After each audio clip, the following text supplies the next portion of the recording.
podcast, aiming to spread awareness on mental health by sharing the real-life stories of those who've experienced it firsthand. Record. Hello. Record. We're going to record. I'm bad with music. Yeah. I don't do music. I can That's write okay. everything else. Poetry, I also suck at. I don't believe that. I don't believe that at all because I've seen you perform on stage, and that's a type of poetry. First of all, it's funny. Second of all, it's poetic. Sometimes it can be. Yeah. Yeah. I'm going to move this arm because I feel like it's like right in between your... Yeah. It probably feels like that mic is like trying to punch you. There we go. Yeah. Okay. I just want to be able to like... Just remember, we got to eat the mic. Yep. We got to eat the mic.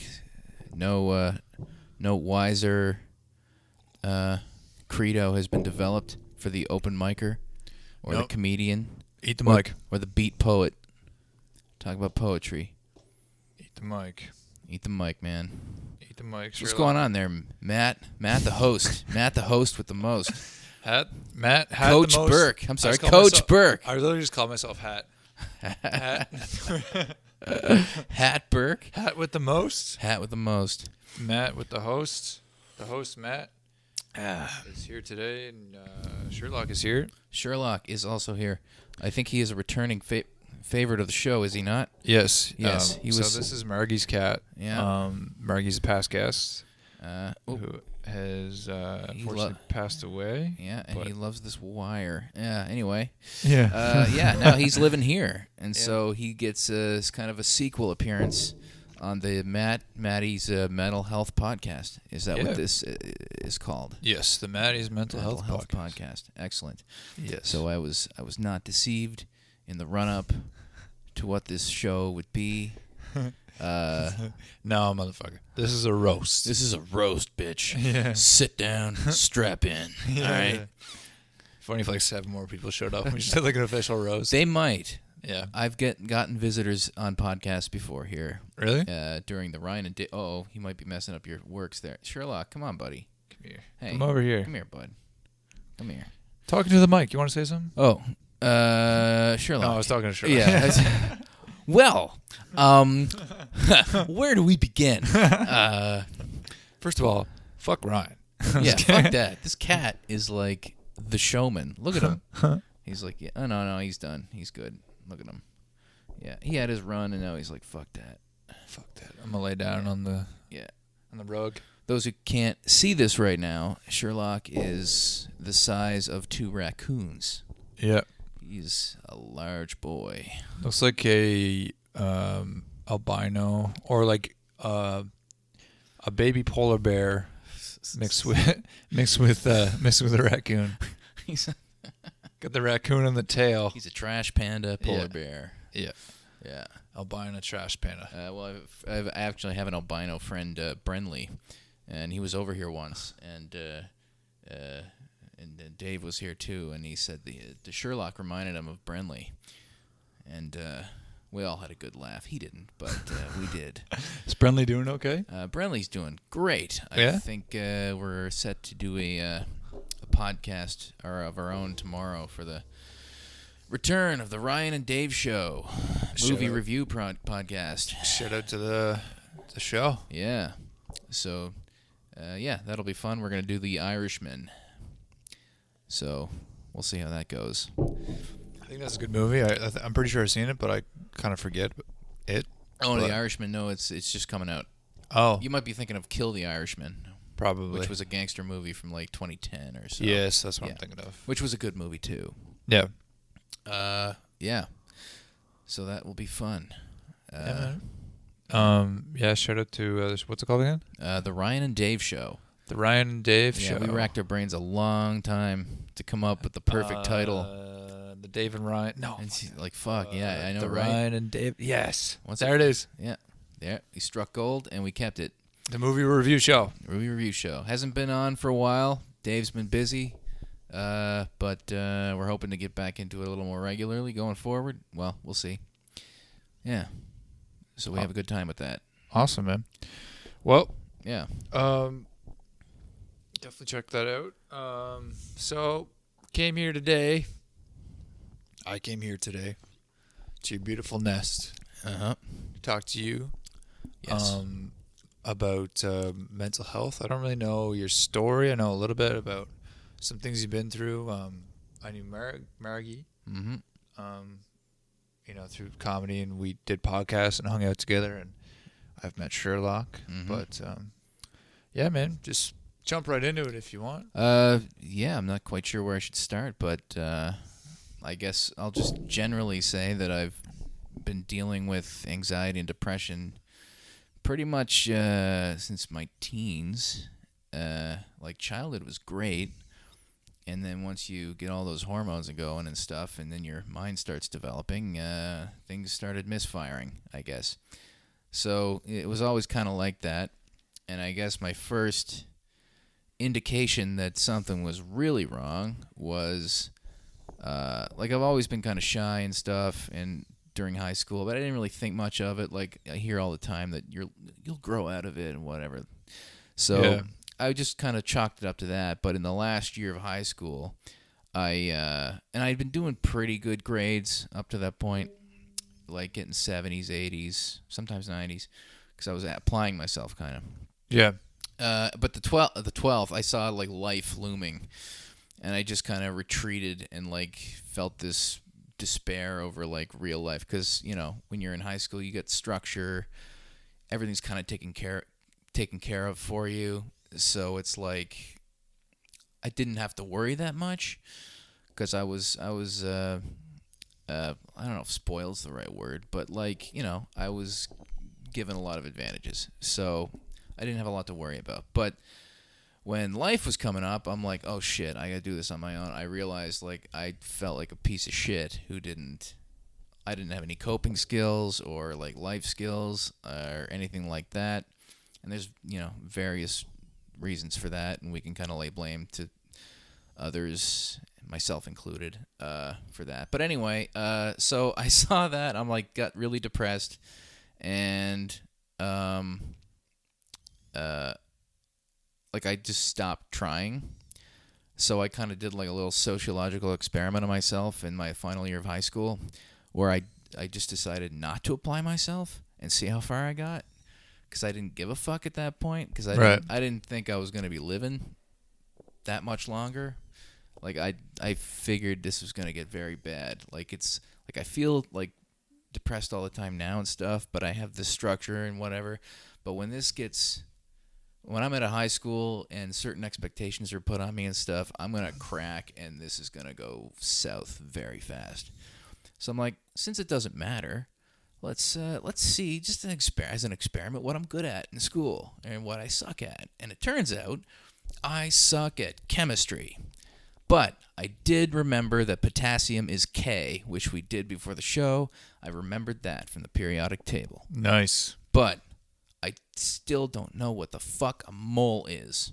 And I did not care to try. Millimolar? Mole? What is a mole? It's like a changing fucking... I don't know what. Anyway, Yeah. I fucking hated moles. Yeah, dude. But Fuck I moles. failed chemistry spectacularly. But I did okay at like math, English, physics, and all that other shit without even really applying myself. So I'm like, oh, okay, so I'm pretty good at that stuff. Suck at chemistry. Good to know. So yeah, after high school, and I'm a long-winded storyteller sometimes. I apologize. No worries. So I kind of just went into this depression that only got worse from like 18 to 25, where I would basically isolate during the day. And I mean, I was still running at the time, and I do to this day. But I would like stay indoors all day and basically just watch movies and TV shows or read. Basically, that's all I would do all day, every day. And I would like I put the blinds over the windows. Like it was very, very, it was a very dark time, literally. And it just like kind of kept going like that for years. And I would only go out really to run at like 9, 10, sometimes 11 at night. Like that's the only outdoors I would get. Yeah, so that's about as bad as it got. And then Did you find running helped? it a little, but like I had no social life.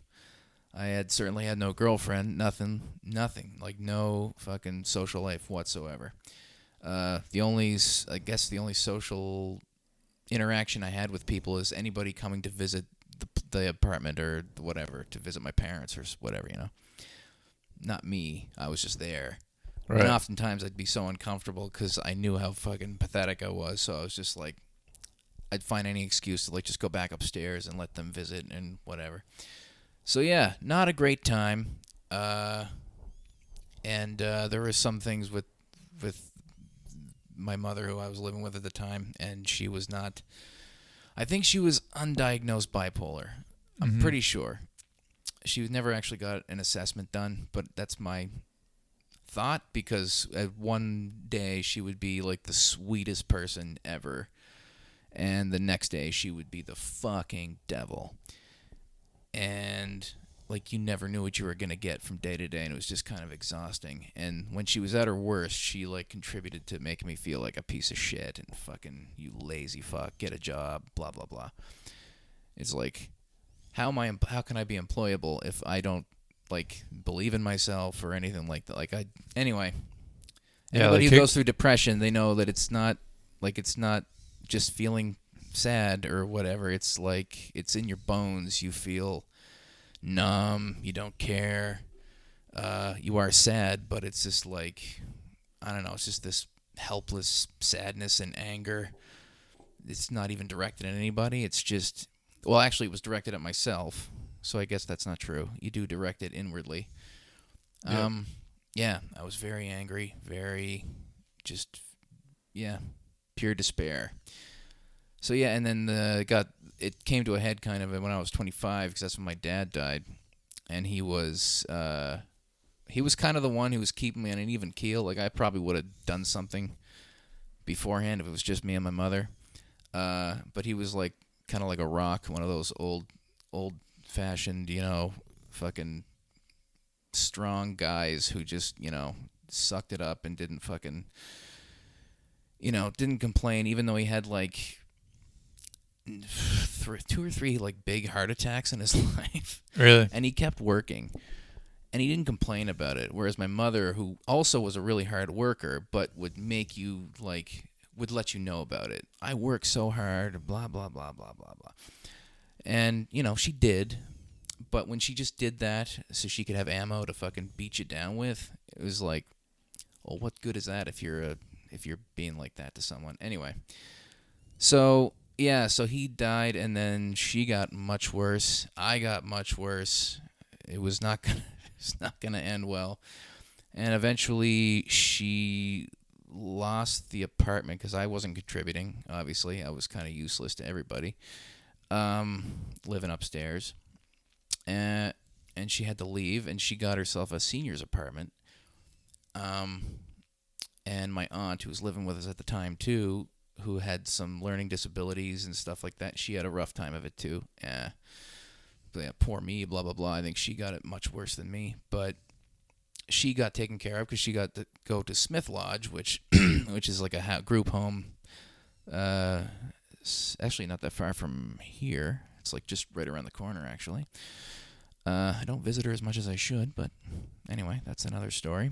Yeah, so she got taken care of in there, and my mom got a seniors, and I had no plan whatsoever. And this was when I was gonna do something. Didn't know what, because I was scared of life, but I was also scared of death. In my mind, I'm always thinking of the worst case, best case scenarios, and like, well, if I did do something, well, maybe it could get better. I don't know. No. So I was kind of indecisive, and so I actually stayed with her for a bit on her couch, like at the new senior's place, but she made it quite clear, like, this is a 1-bedroom for me, like, you can't stay here. And I'm like, okay, I won't be here for very long. And so I was going to, I don't know what I was going to do, really. Just, go and fucking crawl away and die somewhere. I have no idea what I was going to do. I had no plan anyway. But it just so happened that was the night my sister came to do a little kind of like housewarming or whatever for my mother's apartment. And so she came in and they were talking and whatnot, and I was just like in the computer room, my last night in the computer before I fucked off to who knows where. And then she's like, okay, and she turns to me and she's just like, so what's your plan? What are you gonna do? I'm like, what do you mean? She's like, well, you can't stay here. I'm like, no, I know. She's like, well, where are you gonna go? And I'm just like, I don't know. I'm just gonna go wander. So she's like, what the fuck are you talking about? So she's like, look at me, like, what the fuck are you crazy?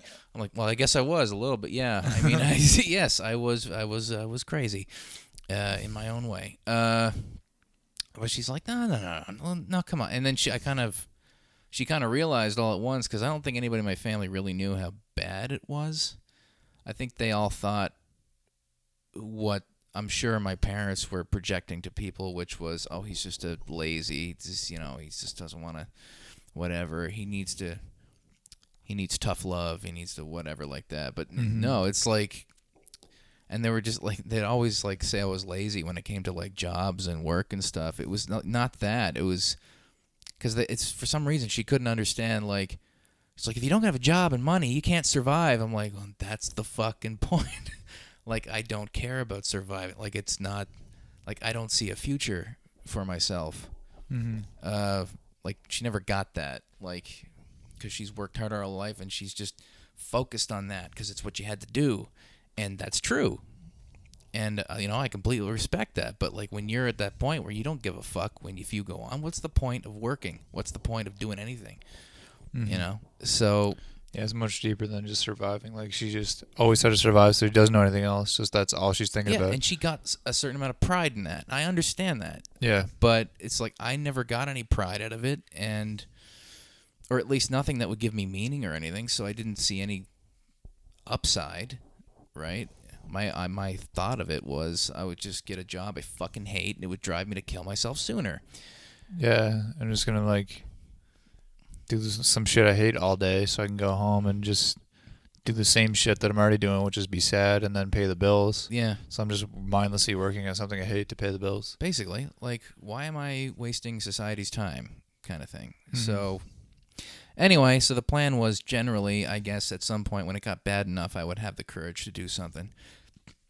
But anyway, it didn't get to that point. And so my sister kind of took me with her that night, and we had a talk, heart-to-heart talk, like what's going on, like whatever. This was like kind of the first time anybody really kind of dove deep and like asked me what was wrong, because this was not normal. Like, you've been isolated at home and like living there for, I guess, 18 to 25, was it 7 years? Yeah, that's a long time after high school to be living at home and doing fuck all. Actually, the only good thing that came out of it was that I did finish my first book, which is available now on Amazon.com. It's called Crimson Zero. Crimson Zero. Spy thriller. So that's literally the only good thing to have come out of that fucking hell. But anyway, I'm proud of that. Anyway, it's something. Yeah. Yeah, so she kind of went to bat for me, and she's like, do you want help or whatever? I'm like, I was just literally my thinking was I have nothing better to do, and like, just to make her feel good, I'll be like, okay, yeah, let's go get me in the system or do what we have to do. So just thinking like, wow, yeah, okay, well, I'm just wasting some time doing some stuff until I eventually work up the courage and do what I was going to do. So anyway, so we go into the outpatients and for Unit 9. And I've been very fortunate. I never actually had to go into Unit 9. Like, I was never actually, committed there. Yeah. I guess, is that the right word? Yeah. Or admitted. Admitted, yeah. That's probably the better word. I did see a Unit 9 doctor and, like, assessed and whatnot, but I never had to go stay there, and I just kind of bounced between my sister's place to Bedford McDonald, the men's shelter, which is which direction we're in here, that way. yeah, so I would spend a couple nights there, and then I'd go to her place out. And she lived out in Pleasant Grove at the time. So, yeah, I would just go back and forth until she kind of pushed me to kind of, like, now that I was in the system, I was getting some assistance money and stuff, like just for rent or whatever, some food.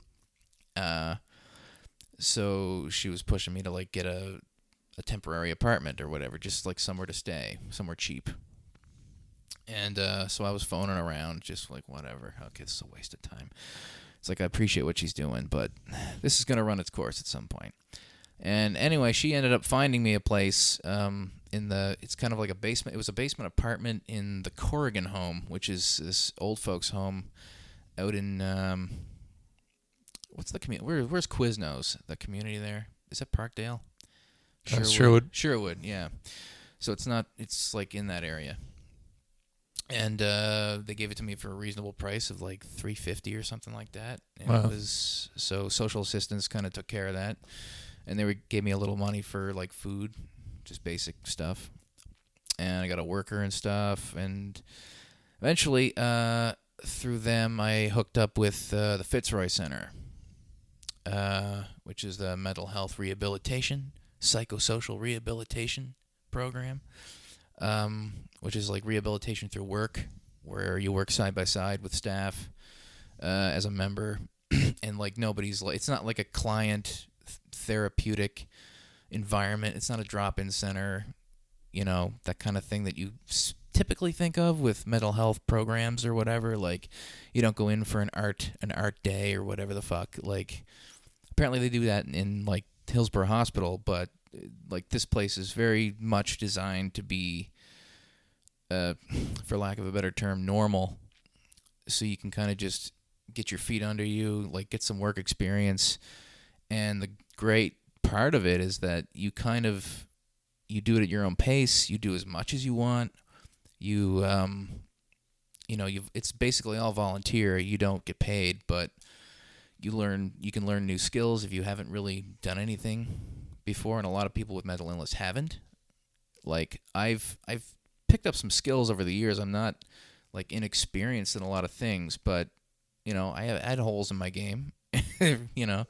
Especially 7 years of since I'd really had a job. I had some, like, as a teenager, like I did a painting job one summer. Like, that was like work. So I know how to work, but it's just like, when you're unemployed for that long, it's Get a little rusty, right? a little more than that. It was like a statue underwater, Yeah. covered in barnacles and shit. Yeah. Yeah, so I don't know where that came from, but it seems to fit. Yeah. So yeah, they helped me a lot, actually, and then I got hooked up with their employment program. And I was doing some like part-time jobs that they offer there, which is they're called TEPs, transitional employment, which are like, they're kind of like part-time jobs, but they're like even less than that. Typically, they're like 20 hours maybe, or like sometimes 5 to 20 hours a week. Like, it's very minimal. It's kind of just so you can kind of dip your toes in if you're not quite ready to get back to work yet, kind of thing, but you want to earn a little extra money. So it's kind of a good way to get your feet wet. And I did a couple of those. Yeah, and then I, through some contacts there, and at CMHA, they knew some people in the arts community. And at the time, I mean, I've since kind of switched over to novel writing, focusing on my book, short stories, and the like. But at the time, I really wanted to get into screenwriting, and I still, like, I have that skill set, and I would still like to do that at some point, like, more professionally, but it's a lot harder to get something made and to do anything with that, whereas the other writing is, it's more doable at this point in my life. So, some people at the CMHA knew this guy, Dave Stewart, who was part of iMac, and I'm still friends with him to this day. I mean, I don't talk with him a lot. I mean, he's mostly just on Facebook, but I see him every now and then. He's a great guy. And he helped me a lot. I sent him some of my scripts because I didn't know what to do with them, right? Yeah. The film community wasn't quite as bustling as it is now with Film PEI. Like, they're doing a lot of great things, a lot of new productions. The industry's really growing, but at the time, it was iMac, the Island Media Arts Co-op, and it was very insular. It was just kind of there to be there. There was no excitement behind it. There was no productivity, and there were no tax credits for people, so it was pretty much a dead industry almost. So yeah, I didn't know what to do, but this was the only avenue really when you're on PEI. So I hooked up with this guy over coffee just because I sent him my scripts, and he gave me some feedback. And he said, he complimented me, but he's like, okay, maybe you could do this a little differently, like just great feedback on my stuff. And I'm like, okay, cool. I'm like, what should I do next? Like, to start seeing if I can get these made, because at the time I was doing short scripts to kind of throw out there, see if anybody wanted to make them. I'm still kind of throwing those ones around. I haven't written anything new, really, in a long time, but those original short scripts, I still want to get them made, God damn it. So he directed me to join iMac. He's like, that's your best bet. Like, you might be able to hook up with a producer or something who's interested in material. Like, you never know. And so I joined up with them. The director at the time, his name was... Jim Bruce, I think, before Renee Laprise took over, and she's been doing a fantastic job. She transitioned iMac to Film PEI, and she's still there, so that's props to her. But Jim Bruce at the time, he read my scripts and liked them, and he passed them on to a director who was part of the co-op too, and she ended up making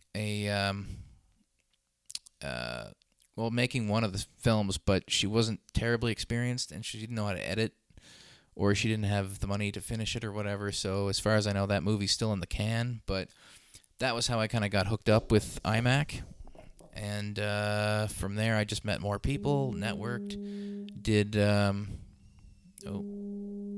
think I'm getting a spam call from Ontario. Excellent. They want my money. Can I have your credit card, sir? Yeah.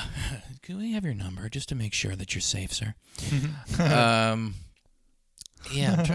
I'm sorry. I'm getting very convoluted here. I was just kind of going where I was feeling the groove. You're talking about... Yeah, screenwriters bootcamps have helped me along too. So I've gone to like 5 of them now with various projects. Screenwriting, web series, different things. Kind of develop your skills, network more with producers and stuff. And, that's all well and good, and hopefully more will happen in the future with film and TV and web series. We'll see. But at the moment, I'm just I'm focusing on my books and my prose writing. The sequel to my first book, Die Today, Live Tomorrow, will be available at some point in the future, I hope, assuming my publisher agrees to put that one out alongside the first one. We'll see. It's never a sure thing, but yeah. So that's kind of where I am now. I'm just, I was trying to bridge the past to now, and I think we're pretty much caught up. But if there are any holes, please ask questions. Yeah, so you go through this hard time, and you kind of find writing. Yeah, well, I've kind of always been doing that, and I kind of focused on it as something I'd like to do professionally. Well, before my darkest times, it was like grade 12, I think. Even as I was giving up and not giving a shit about other things, that was the one thing I cared about and that I love to do. So I kind of focused on that, and that kind of helped me get through stuff too, along with my dad. So, yeah.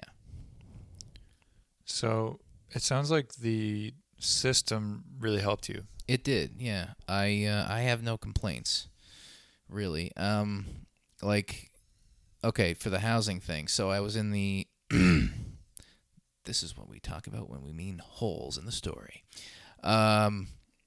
Yeah. So when I hooked up with Fitzroy Centre, I hooked up also with their housing department, which thankfully there was an opening in their group home. I don't mean to cut you Oh, off. go ahead. Yeah. But like, so what is the process when you say like you hooked up with Fitzroy Centre and then there was was it? Yeah, that was the first time you were with the housing before that, right?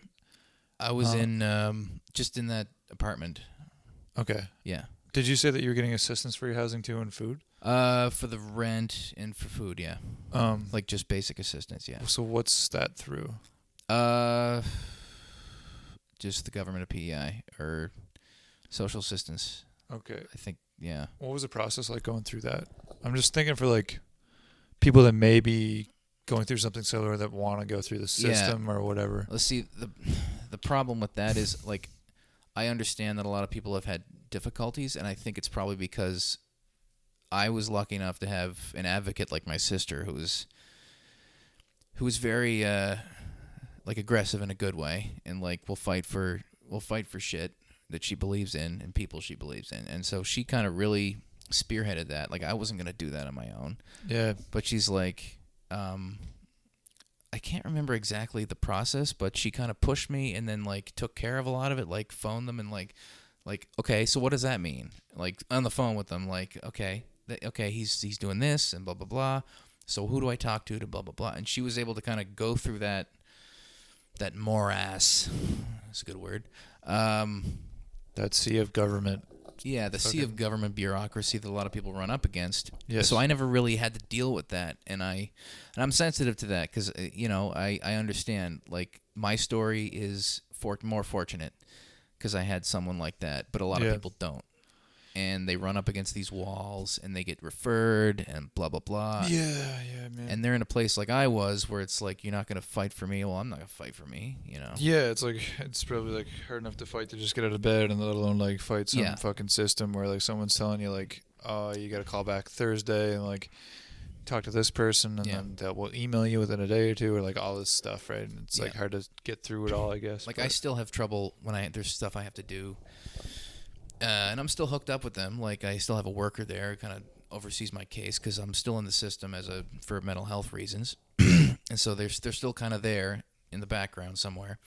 And if anything comes up with like my direct deposit or like for my HST or whatever, like anything like that comes up, like I have to get in touch with them, and I immediately like start dreading it and stuff. And again, I'm very fortunate in that some who work through the Fitzroy Centre like still help me, like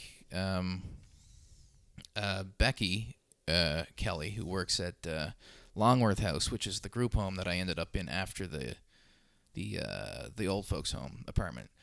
That was through Fitzroy's housing department, and basically it's just like a group home where you get a room. There's a training apartment on the first floor for like people who are kind of in transition. They're not quite ready to be in the community yet, but they're self-sufficient.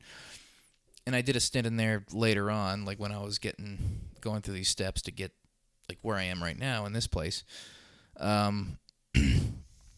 So yeah, I lived there for quite a few years actually.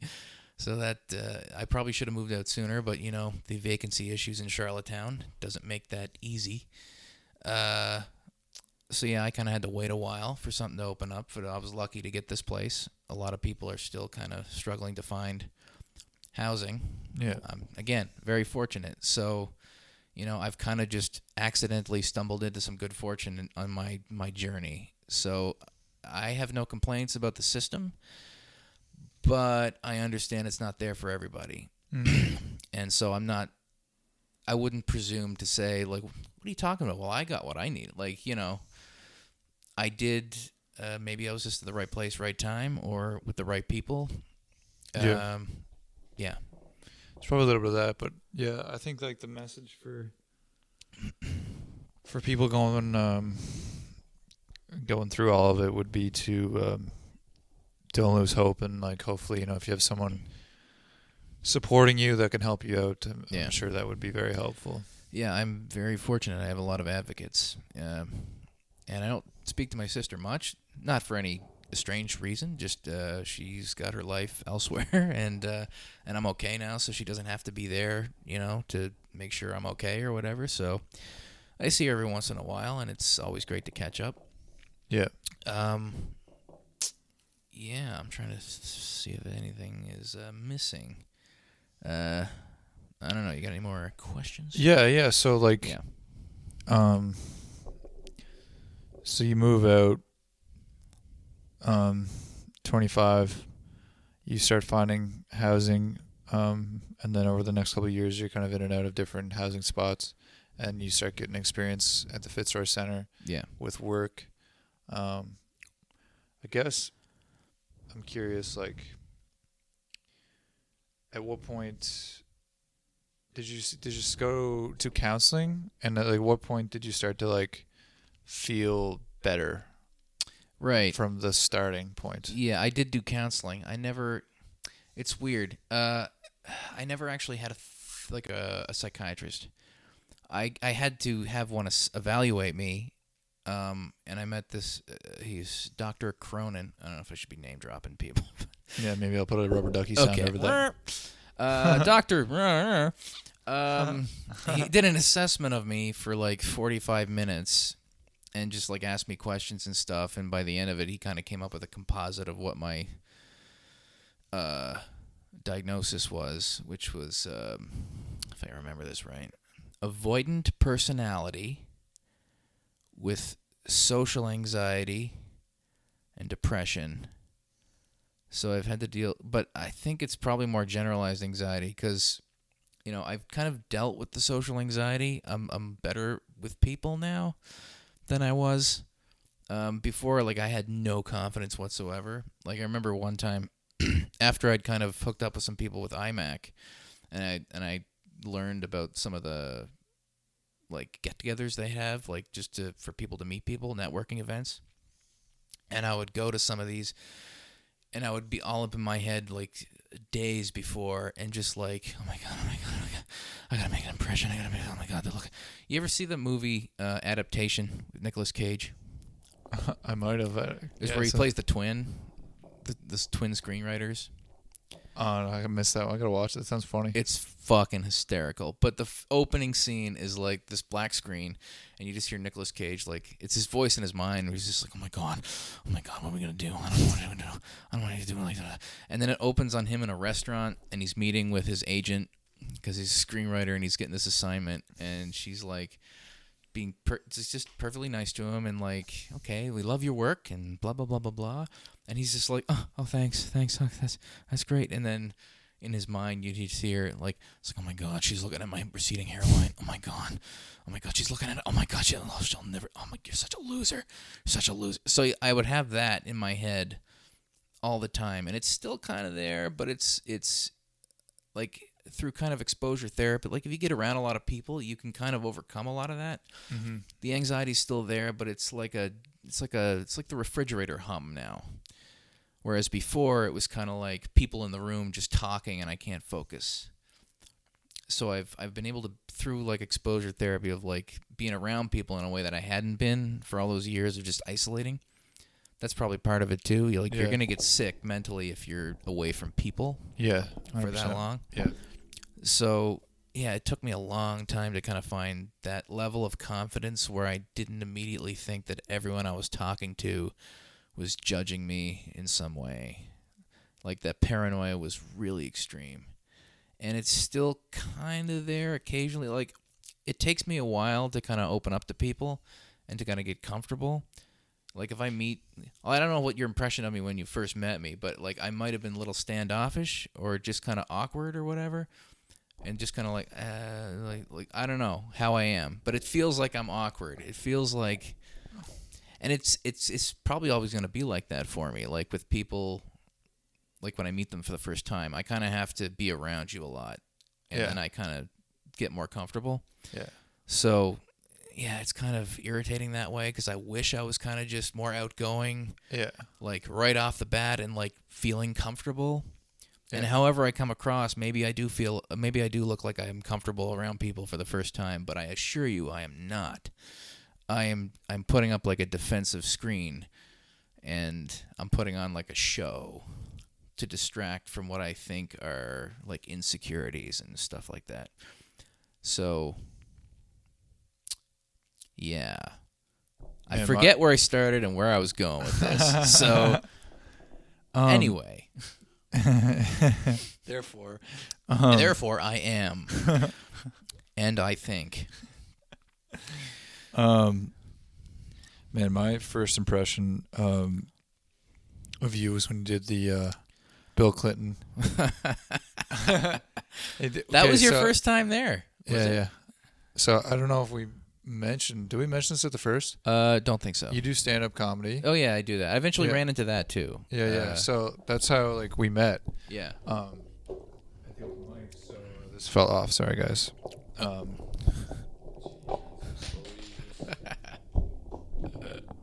Sweet American fuck, Jonathan. All right. I think it's on. It's on there now. Yeah. All right. Okay. Yeah, that was my first impression of you. Was the Bill Clinton? What's that impression?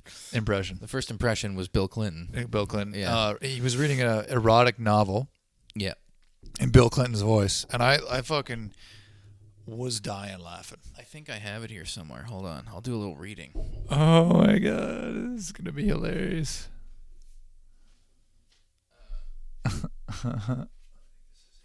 It's just hanging out right there.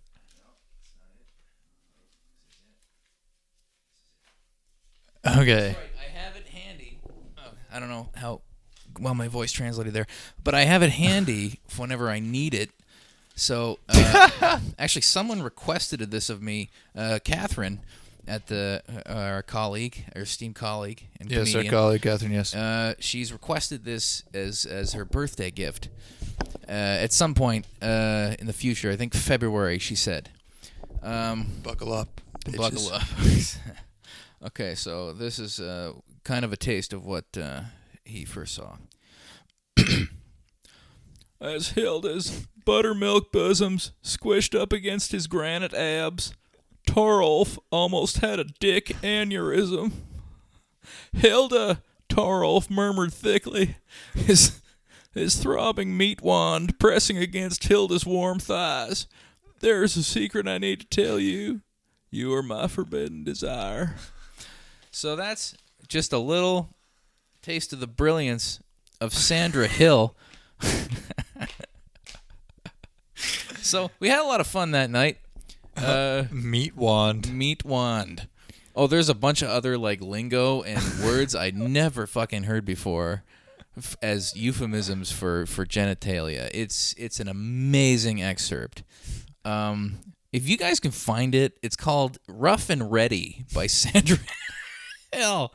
So while you're shopping for Crimson Zero, my novel available on Amazon.com, you can go find that on, I think it's probably on there.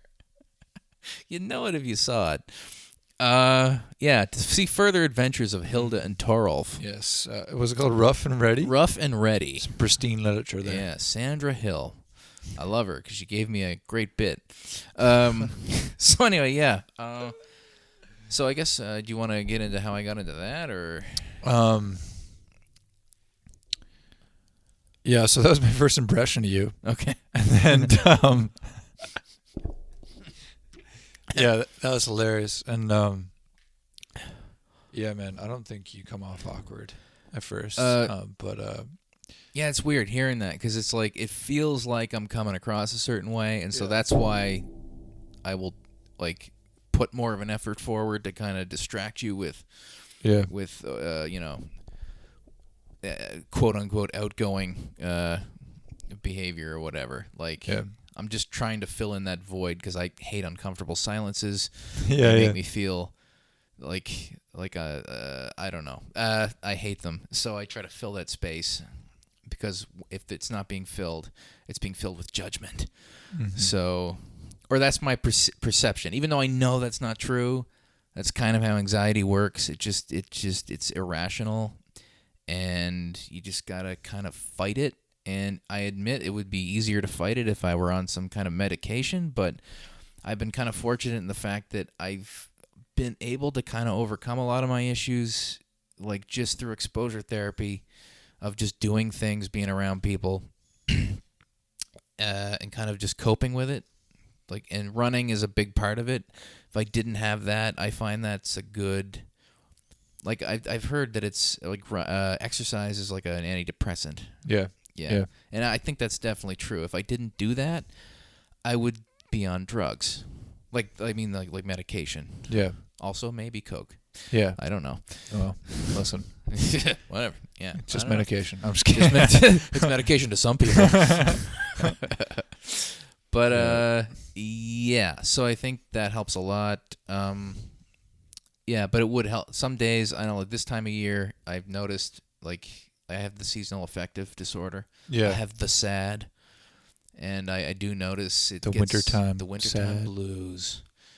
I do notice it, and so I kind of wish, at least for this season, I just have something to let me skate through. But I don't know. I just kind of deal with it, and I have a lot of days and a lot of weeks where I'm just, and I just feel like that old kind of despair creeping up. But thankfully, I have a lot more people in my life, and like, I can always just reach out. There are people who still, like, advocate for me and stuff. Like, if I'm feeling shitty, I can go to them.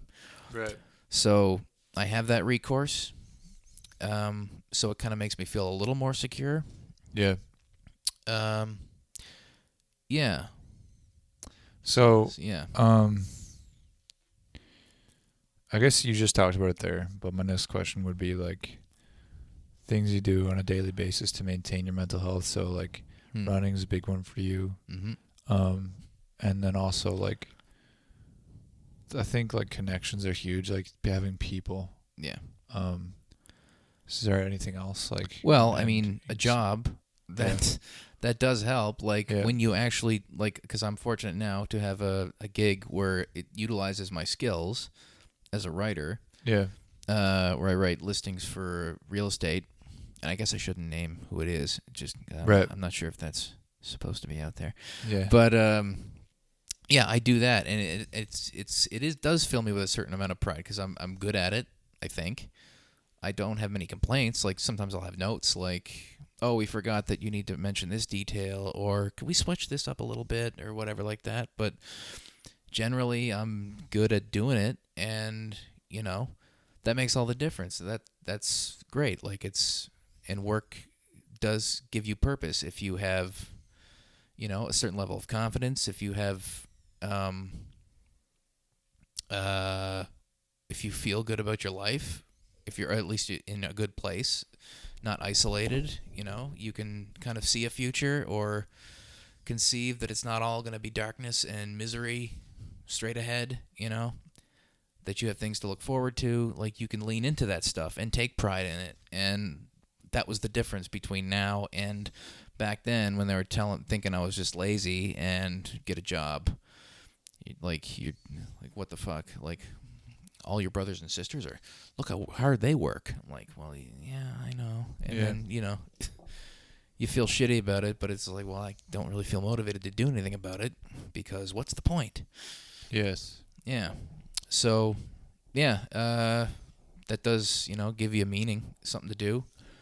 I still focus on my writing, like I consider that my job, but my work is my, like, novel, short stories, whatever, the creative stuff, which I'm always trying to get finished so I can eventually. That's like what you're passionate about, right? Yeah, that's my passion. But I'm perfectly happy doing the other thing to earn money, because it does utilize those skills. So it's like, it's not the writing I want to do for a living, but it's like there are a lot worse jobs out there. Yes. Actually, I really like it. So. It's like sharpening the sword kind of too, like, because you're still writing. Exactly. I think it's actually helped me. I've gotten more done in the last 6 months since I've had this job, than I've had in the last 3.5, 4 years. However long it's taken. Like, December 2015 is when I started the book, and now it's almost done. I have, like, a few more scenes to do, but it's pretty much almost done. And, like, the last 2 chapters, which is like 60 pages or so, by the time I finish it, will have been done the last 6 months. So I'm like, where the fuck was this productivity 3 years ago? Like, why couldn't I have done this? But I don't know. It does keep you sharp. It keeps you it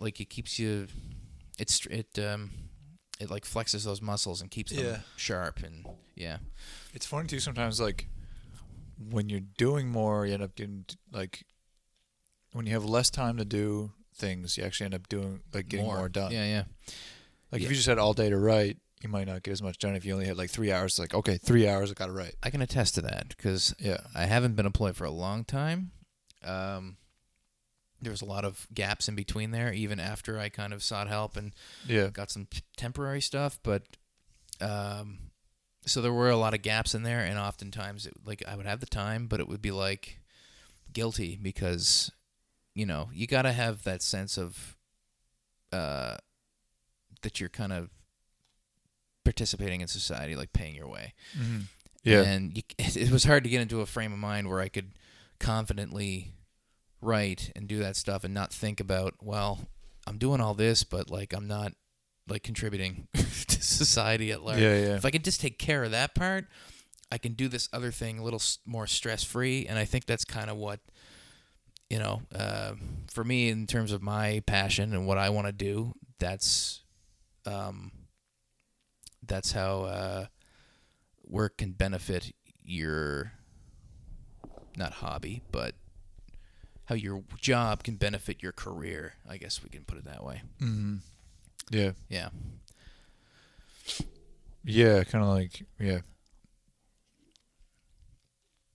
like I need to support myself. I need to kind of build my own fire, and then because I do, like, you do feel that shame. Yeah. And I know there's I know I can fall back on I have anxiety and depression, which I do, and I'm still in the system for that. But it's like I don't want that to be a crutch, because I know what I'm capable of.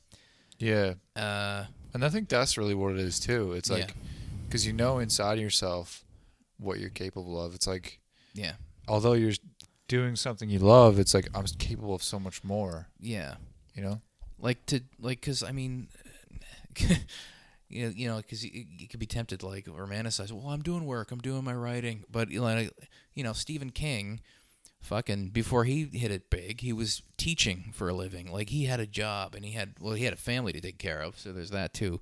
Yeah. But like there's no writer who didn't fucking work shitty jobs to keep himself afloat to whatever. So it's like I was never under the delusion that I was like somehow special or something.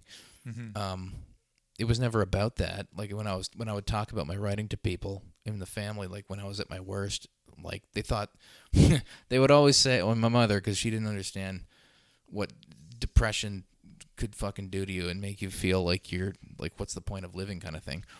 I mean, I think she was depressed, but I don't think she reckoned with it and what it really meant. But anyway, her thing to bring me down was always it's like, you can't start at the top, you can't start at the top, you gotta work. I'm like, I know. I'm like, I couldn't translate to her that I'm only doing this because this is something to do. I mean, I love doing it, but I have no delusions that I'm gonna like get a book contract next month, or I'm gonna get a producer to want to make this. Like, in actuality, this is just keeping me sane. It's like, I'm doing this because I have to do this. I'm doing this because I have to do this, because I have this, I guess you can call it talent. I mean, I've been doing it a long time, so maybe it's just a skill now. But, and I love doing it. And it's the only thing that kind of filled me with meaning, and it gave me a purpose. And, I kind of acknowledged that I'm never going to be successful at this, but, I'm just going to put this down on the page. So, at best case scenario, I have something left over when I'm gone, Yeah. It was something, It was a part of me I was kind of proud of, and even if it was the only one. Yeah. She could never understand that. It was always like thinking that felt that I was above it or something. Like, oh, you're above work, huh? Like, you don't think you have to work hard for what you want or whatever. She thought it was that. Yes, completely missing the point. Yeah, and it drove me nuts, because then it's like, that's what gaslighting is, I guess, because at a certain point I was so depressed and thinking that I was such a piece of shit that I eventually started believing that. Yes. Or adopting it. Yeah, yeah. And so to this day, I still think I have kind of grafted that onto my psyche through. Is that trauma? I guess that's trauma. Yeah, yeah. In a way, I guess so. Yeah. Emotional abuse or something. Yeah, well, it's like when people tell you things for long enough, and until you like you realize all this now, right? But there was a long time where you didn't realize that, right? And you're probably fucking confused because you don't even know what's wrong with you. Number one, and number two, like, is she right? Like, why do I have to write? Why can't I just like you don't? It's like a big cloud of confusion, and you probably believed him for a while, and then when you look back later, you're like, oh, like. Yeah, well, it fucking makes sense when you finally start to look at it clearly. And I guess that's maybe somewhere where the paranoia about judgment comes from, is because she was just always on you, right? Just judging. He do nothing right. Yeah. And so I guess that kind of I internalized that, and so now it's almost like I don't want to say PTSD because that's a real thing, and I don't want to trivialize that because that is a real condition, and it's not what I have. But for lack of a better term, and I can't really think of what it might be, but it's like an echo of that's still in my head and informing some of my behavior and tics and, insecurities and things like that still kind of cripple me in ways. Mm-hmm. I mean, I'm still working on it. You're always going to be a work in progress. And, the work goes on, but that's... I've been chipping away at it, but that's where most of the work I've been doing has been done. Yeah, man. Yeah. So, I guess, like, where did you feel like you started to hit your stride as far as being on your own and kind of... that kind of thing. Well, I didn't really get this place. I was in the training apartment for a while, in the room before that for a while because of the housing situation. There wasn't a lot of openings, so I kind of had to stay there for a while, longer than I probably should have. So I didn't really get here till 2016, really, like this apartment specifically. Right. But my progress before that was... where did it really start? 2012. I started to kind of come out of it. Like, where I kind of got my confidence under me a little bit. Mm-hmm. And then 2013, which was when I went to my first screenwriters bootcamp, which kind of infuses you with some confidence. Like, oh, wow, my project was selected in a very limited group to be part of this workshop or whatever. Where you meet producers and stuff. This is like a big deal. So there was that, and I was continuing on with my projects just generally. I was getting they got the feedback for my short stuff, my short scripts, and some connections to the film industry here on the island in 2012. That was when I met with Dave the first time. And again, shout out to Dave Stewart. He directed me to join them because he's like, that's, if you want to do anything, your first step is going to be joining them at iMac. Like, whether anything comes of it or not, like, it's good to be connected to that community. So, I did that, and it turns out he was right. So I met a lot of great people, a lot of artistic and creative folks who were doing great things. Including my writing group, the Gifted Genre Writing Group, and we put out 2 anthologies so far of short stories. So for those who are interested, again, I'm going to direct you to Amazon. It's called Gift Horse and Gift Horse 2 Regifted. Regifted. GIF with a GIF, like the big, like, uppercase GIF. GIF. We went with GIF. We're going with GIF. We're winning that war. Yeah. We're doing it. So it's like a bunch of like genre short stories. So if you're into that kind of thing, killer cowboys, badass halflings, steampunk. Some of my stories and the most recent one are kind of depressing, but hey, that's been my life. I'm expiating the sins. I'm expiating the demons. Yeah. Through fiction. Yeah. But yeah. So I guess maybe we should. Do you want to talk about the stand-up now, or? Yeah. So like, I guess what has stand-up been for you? Stand-up has been. I mean, I am a writer first and foremost. Like, I kind of think of myself as one. So, for me, it's just kind of another avenue to do that. Mm-hmm. Except it's got the performance aspect, which you don't necessarily need when you're sitting alone, like I do here, writing on my book, which is just the only audience of one, really. So that's new. But I've always kind of performed in some fashion or another. Again, it's kind of mostly as a defense mechanism to distract people from the piece of shit I thought I was. It's like, look, maybe they don't like me, the real me, but maybe they'll like this. And I do voices and shit, and I've always kind of done it. And I think my first experience with stand-up, doing it, was replicating like some of the acts I saw on like Just for Laughs, which was great to grow up on. Like my dad, I fucking loved making him laugh because he had this really infectious laugh. Like, to make him laugh, it make you feel really fucking good. So I would try, and he loved like watching Just for Laughs too. And our favorites were the, do you know John Panette?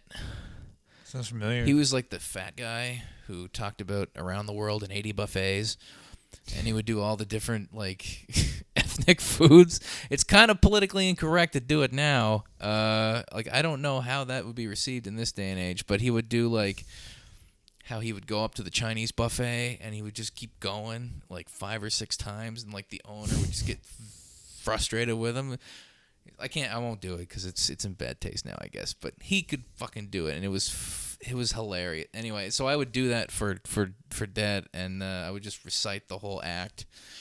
And so I did that with a few comics who had a very distinct presence and voice, because that's kind of where most of my impressions come from. If it's something distinct that I can kind of gaffle onto, then I can probably do a passable impression of it. Like Bill Clinton, he's not too hard to do. Everybody's got a Bill Clinton impression. I did not have sex with that. I did not have sex with her, Hillary.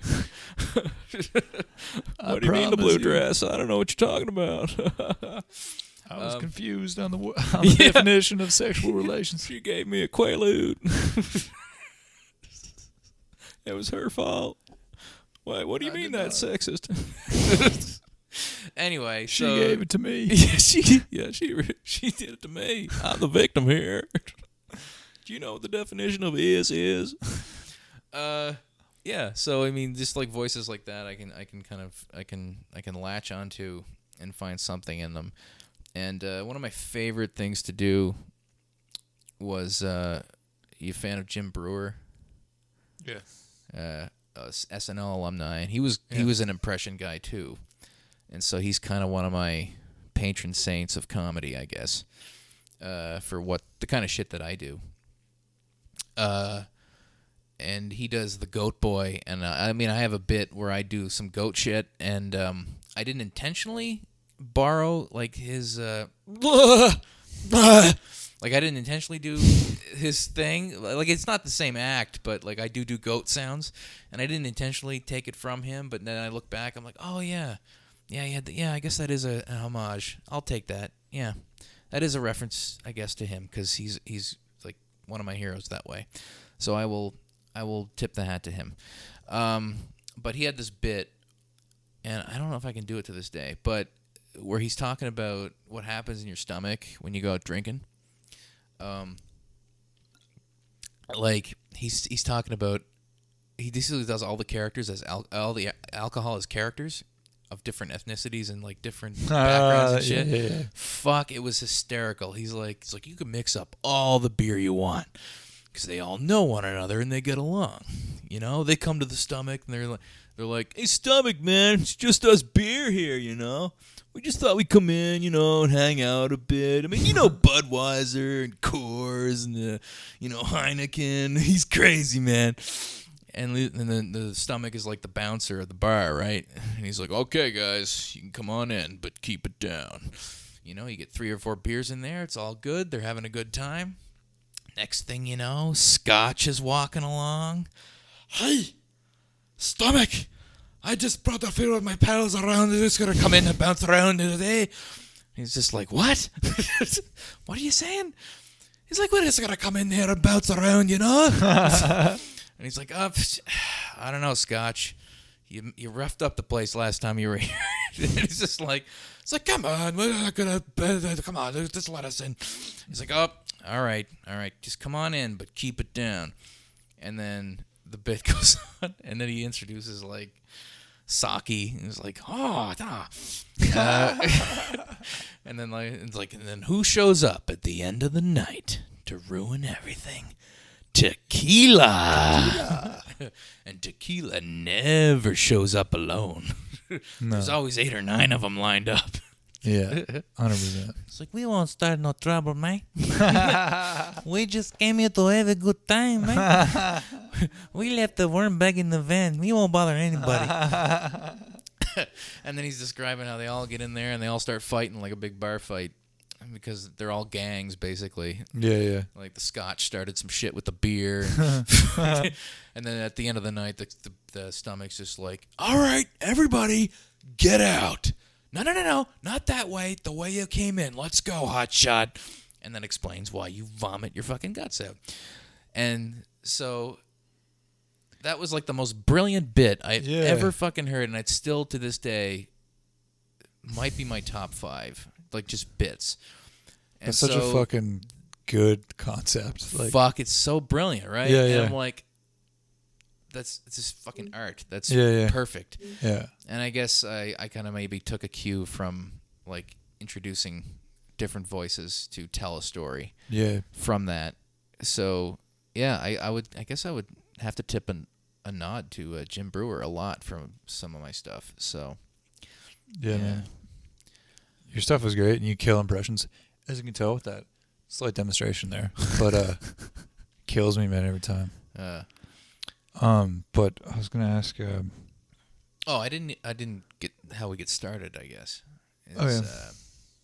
So it only got started because Dave Hicks, our esteemed colleague, also. Yeah, esteemed colleague.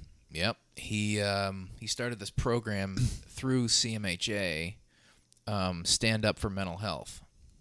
Which he got as a concept from this program that was run out west, I think, like in Vancouver, where this guy went into this like the mental health community, and he found some people who were interested in doing stand-up, or even people who were just kind of sort of interested, just to demonstrate that people are more capable of things than they might think.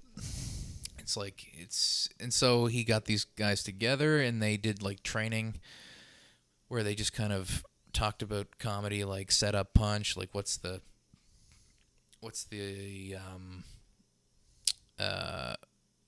art behind it and stuff, and this is how you can build a joke and stuff, and they'll take your stuff, your life story, some of your quirks or whatever, and like try to figure out a way to like set it up as a delivery of a punchline or whatever, and like use your mental illness, like empower yourself to do something with your illness, and kind of like make fun of it and shed light on it to kind of break down stigma. That's kind of the idea behind it. Yeah. And so this guy was running that program, and Dave was kind of looking into it, and his initial thought was that he wanted to get this guy to come here to do it, but it would like cost, how much money, and he couldn't get any grant money for it. I think that's what happened, where it's like he wants this much to do this kind of thing, because I guess he's done it other places. So he's like, fuck that, I'll just do it myself. So, and I was already kind of his partner in crime at that point, because we did the Ryan and Dave show. We were doing it pretty much a year at that point, so we were well versed together. So I was on board when he pitched it, right off the bat, I'm like, of course I'm going to support that. Not thinking, can I do it or not? I'm like, whatever, we'll figure it out when we get there. If I suck or if I can't do it, I'll jump out if I have to. So I'm like, okay, let's start poaching people from the Fitzroy Centre. So we just kind of gathered our little group from a pot of different eclectic personalities that you'll find there. So Margie was one of them? Margie was one of our first converts. And she'd always wanted to do it. I'm sure she kind of discussed that on the show. It was like her dream to do it. So yeah, it was kind of her like dream to do it. So we came along, and she's like, fuck yeah, let's do it. It's a godsend. She's like, yeah. Yeah, it was, and she was the funniest of us. So I'm glad she did it. Fuck, she's funny. Yeah, she was. Yeah, I think Sherlock is not quite as at home here as he was with Margie because I don't smoke as much weed as she does. She did. Yeah. And I think she like blew smoke at him and he fucking loved it. Whereas I don't think he gets that now, so he might be a little more on edge than he was living with Margie. Yeah, dude, like he's sleeping right now, but he's probably like, oh yeah, he's probably restless as fuck. Yeah. I'm like, I don't remember you being like this. Or this is like probably the first time he's ever been sober in his whole life, Yeah, no, he doesn't know what the fuck is going on. He's like, how come nobody's fucking giving me that secondhand hit? Yeah, dude. He's like having dreams for the first time. He's like, I thought you just black out all the time. Yeah. Yeah, he doesn't sit there spaced out like he probably used to. Yeah. She treated him well. Yeah, so we had me, Dave, Margie, Brenly, who I mentioned earlier. Yep. Did I mention him on the show, or did I mention him just as we were talking? My big albino friend. Anyway. I didn't remember. Oh, I don't either. Yeah. Anyway, if I didn't, anyways, he's a big albino fellow. Yeah. We razz him a lot, but it's all with love. Andrew Campbell, he's kind of our musical maestro. He's actually a really great, like, songwriter, and like he can play the guitar like really well. So he had like that gimmick. Yeah. And he fucking kills. Like, I wish he would come out more to do this kind of thing more often. Like did he ever come out to the open mics? He has a few times, and he's done a couple of them, but they might have been before you started. Okay. And I don't think he used his guitar last time he was there. But he didn't need it. Like, he's got a good set of jokes. Yeah. And he's got this fucking bit where he's talking about... I don't want to give too much away. Well, I don't know if he's ever going to tell it, so fuck it. So he's got this bit where he's like... He's got mental health issues in terms of anxiety and paranoia as well. So... And he thinks people are looking at him weird, they're looking at him sideways or whatever the fuck, or they think that he's weird. And he's like, I think I figured out the problem. It's like, I think I'm normal. I look in the mirror, I see I think that's a normal looking guy, and then but I think what other people see is Sloth from Goonies. And so so it's like I'll be walking downtown and I'll see some old friends of mine, and I'll be like, "Hey guys, how you doing?" And then they hear, "Hey guys, hey you guys, hey you guys." Yeah, he does the whole thing, and then he moves his ears like him too. Fuck, it's funny, and I wish he'd fucking come out and do it. But well, if he listens to this, dude, get out there. I'm gonna need you. Yeah, Andrew. God damn it. God damn. Yeah, I haven't met you yet, but god damn, we need you. Yeah, we need you, man, to get in the foxhole with us. Come on, man. Come on, you motherfucker. Come on, what are you? Hey, Lee, give me some of those fucking edibles. 700 milligrams. Eat another one, cocksucker. Eat another one, cocksucker. Yeah, so him, Madge, did you see her work before? I think she's been up. She's been up a few times, but I don't know if you were there. Not sure. For any of those.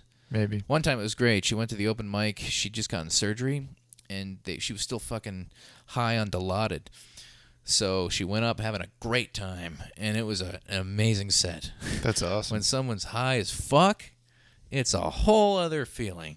Yeah. It was quite interesting. She had a great time singing Disney tunes. And then... under the sea. Under the sea. Things would be better. Down where it's wetter. Take it from me.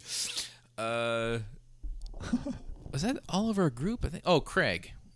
He was at the one last week. Okay. He had all those weird jokes, which somehow always fucking. Like just last night or last week? Last week. He was the bigger fella with glasses. He has cards with him. Funny dude. Yes. So he fucking kills too. So I think that was all of us in the group. That was everybody. So we trained from... we started in September 2017 is when Dave kind of kicked it off. And we met 3 times a week at iMac at the time, their office just above the Guild. And we literally just met in the hallway upstairs when everything was closed.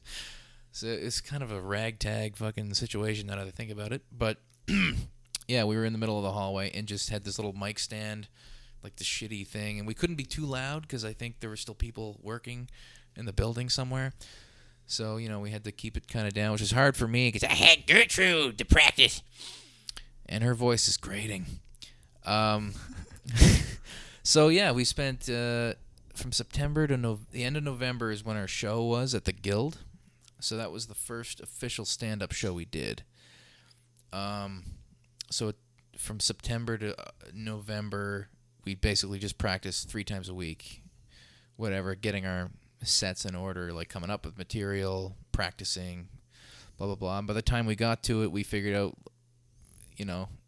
all the practice paid off. Like, we still had cards. A lot of us, I think most of us used cards that first time. Which is part of the idea, like, to kind of get you over the fear of getting up in front of people. Like, the idea is, like, you don't have to be perfect. You don't have to memorize it. Like, you can bring cards with you. You're not going to do this necessarily as a career or anything. But to deliver your material and fucking do the show, you can bring that with you kind of as a safety blanket and whatever. And we all kind of took our cards up. I had mine just off to the side, just sitting there, and I just kind of looked at it every once in a while. And then, that show was successful. As far as I know, we got enough extra money to have a pizza party afterwards, so that was nice. So it went off very well, and then, so that was November, and I think December was when the first open mic officially started, like, as a regular thing at Baba's. So it was kind of fortuitous that... we did our show and finished that just as the open mic scene here was starting to kind of wake up. It's kind of good timing that way. Yeah. Yeah, but we've tried to keep everybody going, doing it, but Dave, it was his kind of dream to do it. Margie's, and it's never really my dream, but like once I got into it, it was like, oh fuck, this is fun. Yeah. Like, I like writing jokes and doing all this shit. So it didn't really become a dream, but it is something I like doing, and it's an expression. It's therapy. Yeah. Yeah. Like, better than that. Yeah. So really that. So us 3 particularly were kind of the core who kept going regularly, and Andrew kind of got away from it, and again, we're going to keep poaching him. And Madge has kind of come out every once in a while. Craig, he's retired and then come out of retirement, and then he retired again, and now he's coming out. Anyway, he'll be back. He'll be back. And Brenly hasn't really done it. I don't think he's ever done Bubba's before. That's our next big project, getting Brenly out there to do his stuff, because he's got some funny shit too. More the merrier. Yeah, exactly. Yeah, we keep trying to tell him. It was like, it's not. We're not all professionals. We're not even any of us really are professionals. None of us. Sam maybe can be called one because he's an ambassador for the Comedy Association, and Doyle's like legit host and performer now. Joe. Actually, you know what? We're doing pretty well. A lot of us are getting up there and doing well for the comedy scene, us included. I think we're doing okay. Yeah, we're doing okay. Yeah. Yeah, I mean, like, I think it takes a long time to get a pro. I don't know what it, how you're considered a pro, but I think that's like, like those long sets and like, I don't know, but like paid gigs and all that stuff. But like, at the end of the day, it's a comedy open mic, and it's just like we're all going there, and it's all about just like everyone doing their thing. And it's about the art. Yeah, it's about the craft. Art. Yeah. So what I wanted to ask, and you kind of went into it, like you got the mic stand right there. Yeah. So we used to practice here for a time. Like, we would come here for like twice a week or something and kind of recapture some of what we were doing before our guild show, like just for Bubba's. Yeah. Or any other show we would run. Like, for example, we ran one at Upstreet in July. Like, Dave put that together. He kind of arranged it. He's really good with people, so he can kind of talk to people and arrange stuff like that. Yeah. So he's great at that. So he set all that up. Yeah. With them, and they were cool. And we had our second mental health associated stand-up show. In the interim, we've kind of given the group a name, the Out of Our Minds Network. That's Dave's. So I think it might be online somewhere. I don't know if he got the site up yet, but anyway, Out of Our Minds Network officially was our branding for that show. So Network presents Stand Up at Upstreet or whatever the fuck. Out of Our Minds. Yeah, so we did that show, and I did it. Margie was the headliner, Dave the host. Darlene Lund was part of it. She kind of joined our group later. She came in on our improv. Oh, I guess I should backtrack. Another hole in the story. So after the stand-up, Dave he also wanted to do improv as the second part of the program he was running. He was getting paid for it at the time, like to be a mentor, to teach. And the stand-up show was the payoff to the stand-up part, obviously, and then the improv came after that, and it was kind of an entirely different training because improv is different to stand-up comedy. That took some getting used to, but I joined that one too. Margie did too, Madge. So we did that for the next 6 months or so, and then capped that off with a show, right. An improv show at Murphy Center. Okay, right. Oh, that's cool. So did this, like, all this performing and stuff, you say, like, exposure therapy, like, did this stuff help you in that way? Oh, yeah, definitely, because I've always had I guess most people have a problem with public speaking, but yeah, I had a particularly traumatic experience in high school where it was like a family living class, and I had a project I had to eventually present, and it was about stress or something. Go figure. What the fucking irony. Yeah, it was a project about stress, and I almost fucking melted down because, well, it was my own fault. I didn't really prepare adequately. Yeah. So I kind of had to wing it. Yeah.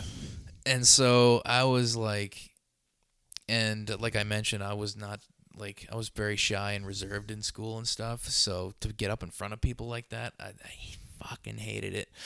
I like to be the center. I'd like to be in the back of the class, sitting in the back and off of everyone's radar. That was my comfort zone. Still is. In a restaurant or whatever, I like to go to the back and just, not out in the open. So, yeah, ever since then, but I mean, I've always kind of hated public speaking, but ever since then, it stung me to the point where, like, when I think of getting up in front of people, I just kind of lock up and I get dry-mouthed and, yeah, my brain starts melting. Yeah, man. But for this kind of thing, I think that's probably why I lean a lot toward impressions and shit like that, because, I mean, I still do a lot of bits where it's just me delivering jokes, but, like, it's been said to me, and I think I agree, is that my stronger stuff is when I'm not me, when I'm doing some kind of act, like an impression or a skit or whatever the fuck, because it's almost like it's not me. Like, I don't have to put myself forward. I'm just doing this other bit. Yeah. It's my writing and all that stuff, but it's not like I'm opening up the way a lot of comedians do. And I'm going to work on that. Like, I'm sure there's a lot of great material I can mine from my own, like, past and, like, my depression and stuff that I haven't tapped into yet. Yeah. It just so happens that just right now I like to focus on shit that makes me laugh about movies, or like just observational shit about Batman. And how he's his superpower is white privilege. Yeah. You know, shit like that. It just makes me laugh. Really. Yeah. Oh, the best toys. Yeah, exactly. Yeah. So. Yeah, man. Well, like, just keep doing your thing, right? Like, but yeah, that's it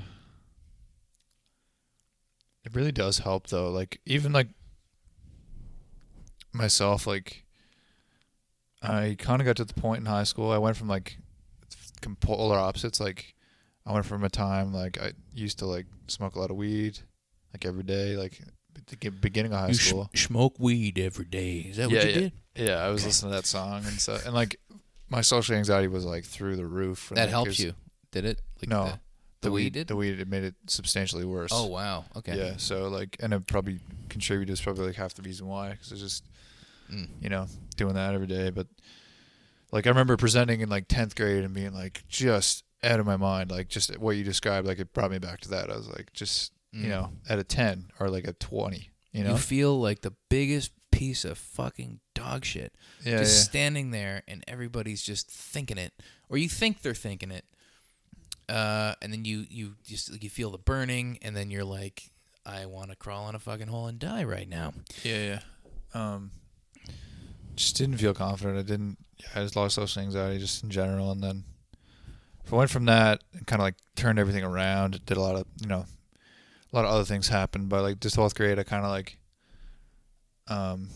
didn't care as much. I could get up there and like I was like, oh, whatever. Like this is the, like, you know, we're all, you know, I kind of realized after a while like everyone's not really that smart. Yeah. So we're all just like, here's the, and I didn't give a fuck. Like my mindset changed like completely. Yeah. But you know, going through what I went through, like my confidence in the last couple of years, my confidence just hit a rock bottom, and I like never really enjoyed public speaking, and like I was really fucking nervous like the first time I went up, and I was really nervous like for the first couple months, like even until like the summer, like each time I'd be fucking nervous. Yeah. And well, I'm still nervous, man. So yeah, I think it. Well, I don't know if it's true of everybody, but yeah, for us with anxiety issues, like that's never gonna go away. Yeah. Like this, like Monday, I think I went up like second to last. Yeah. Was I second to last? Something like that. And everybody was fucking killing. Yeah. You fucking owned that room. You were first. You fucking set the tone, and like everyone's having a great time, and then everyone else keeps going up, and they're doing great and killing. I'm like, oh fuck. Yeah, that's like because I'm thinking of my material. I'm like, I don't think this is the absolute crowd pleasingest kind of stuff to tell, but fuck. Well, I memorized it and I kind of practiced. So I got to do it. And I went up, and it felt like I might have turned off some of the audience in the front, but you know. So the worst case scenario happens, sort of, and it's just like I want it to melt down, but and sometimes I do get to that place where sometimes I'll forget a line or whatever because I'm focused on the person who's not laughing or whatever, and it fucks me right up. So it's never a sure thing, at least for me. So I mean, I'm right there with you. So if you're still feeling nervous, man. That's me every Monday. Sometimes I'm like, I don't know if I want to do it tonight. Yeah. I know I'm not getting paid. It's just open mic, but it's all about fun. But I'm like, I'm not having fun if I'm melting down and like embarrassing myself. Yeah. Well, sometimes you have to put yourself through that torture. I think that's all like growth too. Like if you like, because the more I just find the more I get up there, the more I don't give a fuck. The more I'm just like, whatever, and like that translates to like better performance because you don't give a fuck. But like then you like the joke doesn't land and it's quiet, you're like, oh my heart. And then like if you have a bad set, you like you just go home, you're like, oh, like you just want to like fucking crawl. But it's like it's crazy because it's like extreme highs, extreme lows, right? You kill, you're like on top of the world, and then you bomb, you're like, oh god. Oh, it's even worse if Dave is there up close. I don't know if you noticed, but he really enjoys when people don't hit a joke they think is going to hit, or if they're just dying up there. For some reason, he finds it hilarious. It is kind of fun. He's kind of a sick fuck that way, but it's funny to watch when it's other people. And I'm watching, I'm like, oh my god, Dave, shut the fuck up. Yeah. But when you're up there and then you hear that laughter during the silence, and you just he has a very distinctive laugh, and you know he's just like heckle laughing you. Yeah. Oh, but it's great training because it's just like. It's like if you can ignore that and like get through that and just keep pushing forward and doing your shit and not melt down, and like let the moment crush you, then you know that's gonna make you a stronger comic. Yeah, exactly. Yeah, just pushing through that. Yeah, like, and Bobbas is great for that anyway because I mean, it's so small, and you know if you get laughs, you'll have earned them because there's not that many people there. Mm-hmm. You know, with a bigger audience, I found like when I did like the brewery shows, which were like, I guess because they paid too, they want to laugh, so maybe they're more disposed toward it. And Baba's is like volunteer; you just pay what you can, you know. So it's like prove something to me, make me laugh. Yeah. Whereas a paid show, I don't know, maybe that's not true, but it felt like they were a little more amenable to what you had to say. There's a little bit of that, right? And it's like it's an event, like they planned it in advance. They came out, they've seen some names. They recognize, not mine, but other people. yeah.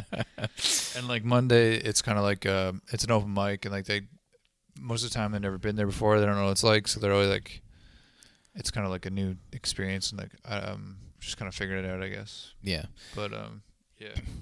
Oh, for anyone listening to this, by the way, if you were interested in stand-up comedy, it's always encouraged that newcomers come and try it. Yeah. Every week, Monday at 8, Baba's Lounge. So I guess we should plug that. Yeah, Baba's Lounge. Yeah. Sign up. Starts at, go there 7:30, 7:15. You can sign up. There's a sheet there before 8. Get yourself a shawarma while you're waiting. Yeah. Yeah. Go up there, talk about whatever you want. Your life. Your cat. Cats and life, you know, things like that matter. Yeah. Yeah, the things that matter to you. Yeah, your genitals. Yeah. Stuff. In all forms, in all lingos. Yes. Yeah. Your meat wands. Meat wand. And your clunges. That was I don't know what the fuck that was. Clunges. Clunge. I've never heard that one. Have you? No. Before this story, I hadn't. And now we know. Yeah. So there's that. We're learning a lot. So that's great, man. Like I'm glad stand-up's helped you. I'm glad that you continue. Likewise. Like, it's good therapy for anybody who goes through these issues. Yeah. Like if you have confidence issues, anxiety issues, you're feeling depressed, like it's a good way to focus your energies into something positive. And you know, unless your material is strictly about like depression and like feeling like shit, in which case you're probably not going to make yourself feel that much better. Yeah. But if your material is like funny and upbeat or whatever, it can help you that way. Mm-hmm. Yeah. And it's just therapeutic for sure. And like I think just creating in general, like like writing, and doing whatever creative outlet is so important to. Yeah, so beneficial. Creating is liberating. Yeah. Yeah. So I mean, there's one more thing. I don't know how much you want to get into this. I know that you also recently lost someone to mental health. Yeah. You can just get into it as much as you want, but talk a little bit about how, like, the aftermath of that and how you've been doing and stuff. Right. So, my ex-girlfriend, Margie's daughter, she took her own life on June 7th, 2017. And it seemed like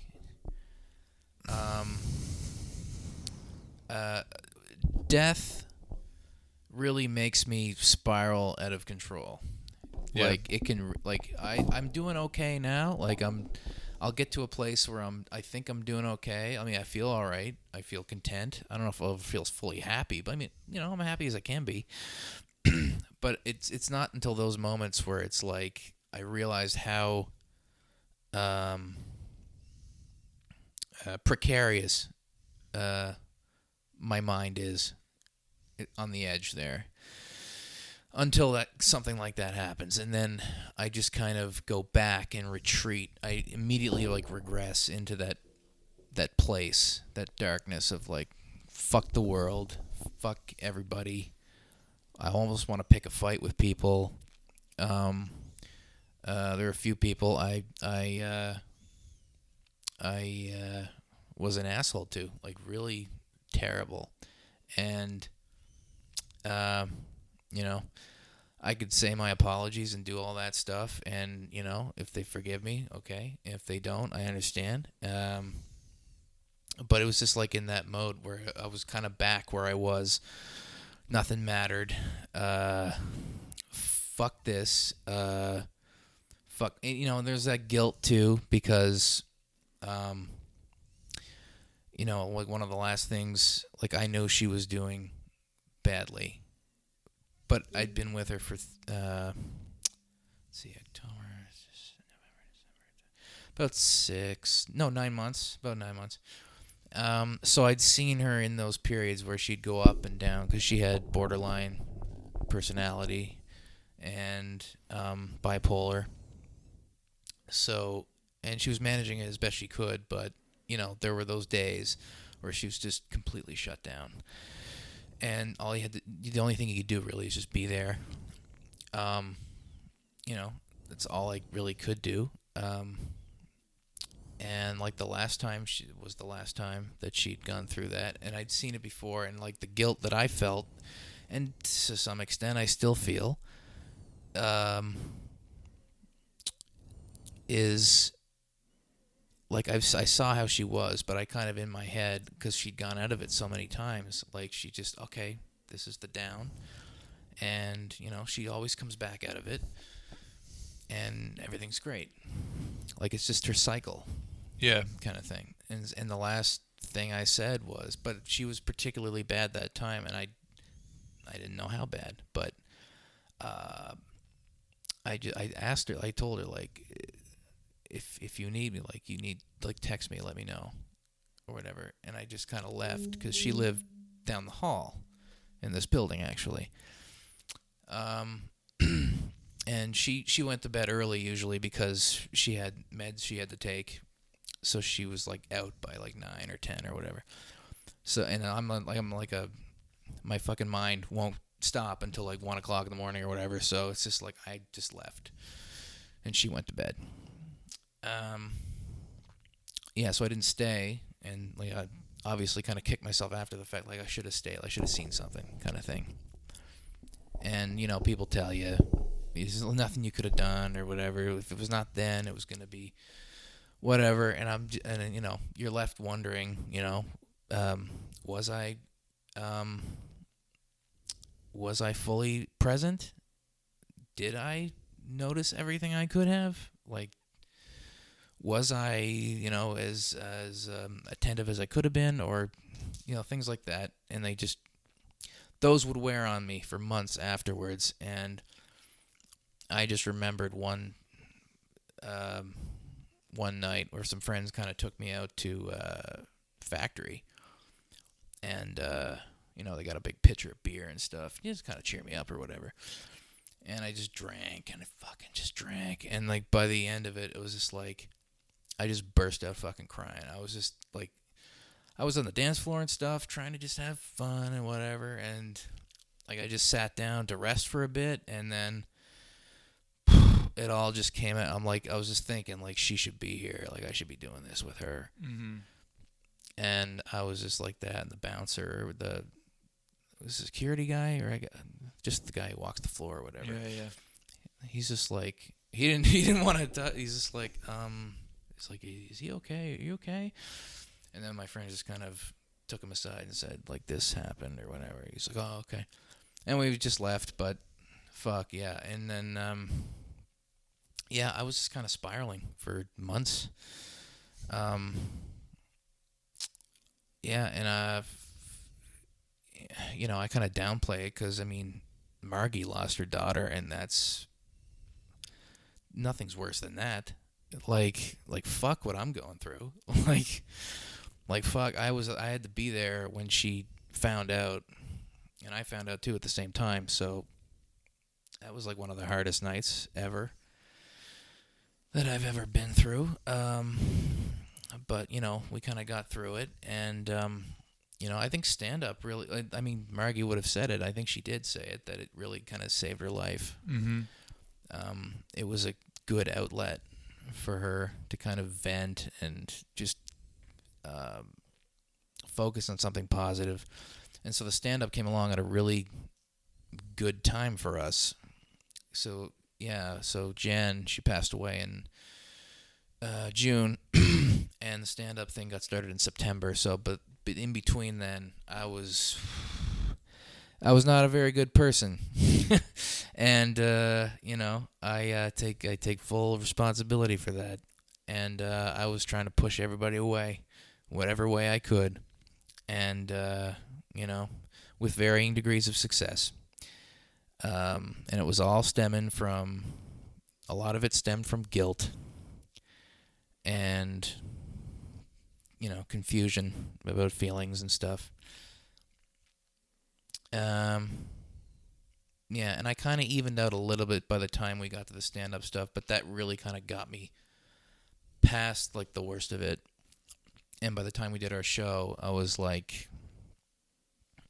kind of getting back to an even keel, sort of. And like the month before that, I'd met my current girlfriend. She's fucking great. Shout out to Holly, who's probably busy working right now and will never listen to this, but that's okay. She never listens or watches anything that I do. Unless she's there in the room. No, that's not true. She'll watch the videos I post on Facebook. But it's funny now. She's been to enough of them now where she's seen us do our same shit over and over again. Yeah. So it's like I'm there because I want to support my people and like I want to see how they're coming along and the craft and stuff. Yeah. I have that reasoning, but then she's like, I've seen those bits like 5 times now.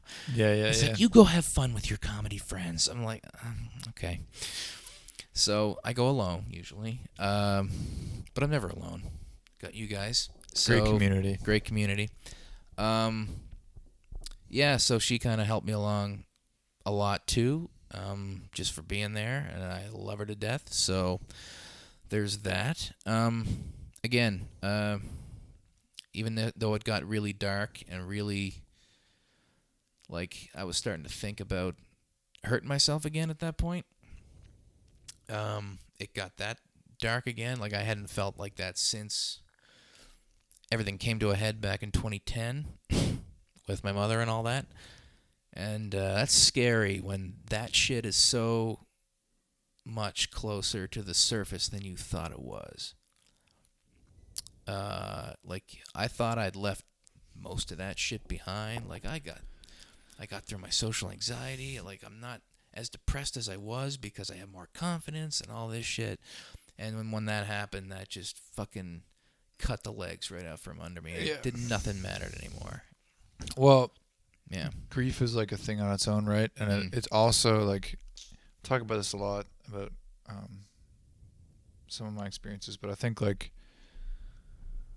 it really shows you how vulnerable we are. Like, not only because how quickly it can happen, like someone can die, like how vulnerable we are as people, like we can all die, but how vulnerable we are to feeling the death, like how quickly it can happen and how quickly like your life can be flipped upside down when like someone you love dies. Yeah. It's I mean, everyone's gone through it. Most people, unless you're really young, but most people at this time in their life, they've lost someone. But there's nothing quite like losing a partner, someone that you were in love with.